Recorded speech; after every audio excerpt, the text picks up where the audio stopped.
warmaanta waafa haysto barihi waafagaha araweyn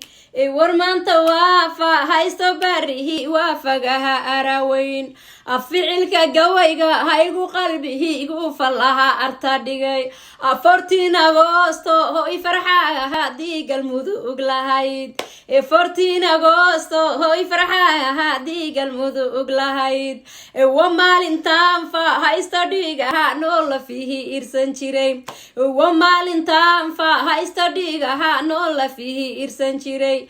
wa fiicanay ago hoosto bishihi faa'iidada alahayd fagaara lageeyay faynu hoosti galmudug la shiday dhammaan reer galmudug maahan baanu faha aqida